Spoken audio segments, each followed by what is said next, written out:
So I just got a shot at that bird after I forgot to load my gun. Not my funnest moment. I'm in the same spot I was yesterday morning. Sat at the same exact tree, and I had I had 5 hens within like 25 yards of me in the tree. I had some hemlock cover, so I was right under them, but they couldn't see me, and there was one over further, and all the gobblers are up above me. There was 3 or 4. I think there was 3, but there might have been a 4th. But anyways, the longbeard flew down really early before any of the other birds. He was working up away. I had him at like 40 yards, and I pulled the trigger, and it went click.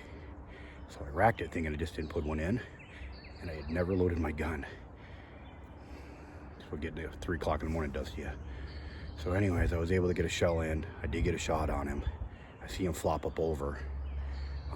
So I'm gonna go over and check and see what I got. If I didn't get him, it's on me, but we'll see what happens. I was able to find him. He was laying right on the edge of the power lines. He went maybe 5 yards from where I shot him. Goes to show that I don't care how long you've been doing this, you can still make mistakes. So to recap anyways, this morning I came in, set up the same area I was yesterday.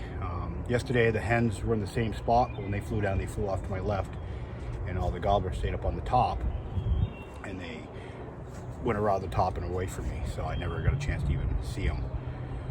And then so this morning I debated sitting up on top, but I said no, if I do that, you know, they're gonna be low, so I stuck to the same set that I had yesterday. And this guy here was on the ground before any of the other birds. He flew down probably 9:45 to 6, and the hens were still in the tree, and he was at 40 yards. He was kind of working. He's working up towards the power lines, away from me, actually, away from the hens. I think once the hens flew down, they probably would have flown to him. They were going to take right off. So I took the shot, well, attempted to, and my gun went click. And at first I thought I just forgot to rack one this morning.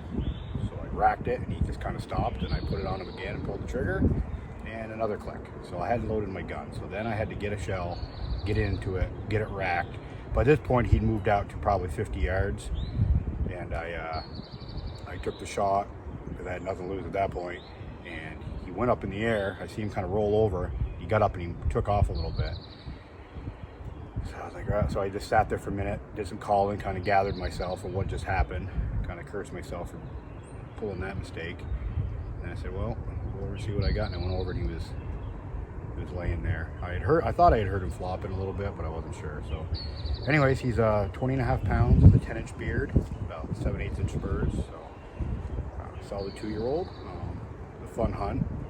Worked out in the end, but it didn't really go to start how I wanted to start with. But anyway, so I'm gonna get out of here, get him registered, and we'll decide if I'm gonna go back out for a little while. I'm just gonna head to work, and we'll start refreshing in the morning. But all right, let's get moving out of here, and we'll see what else we can pull off.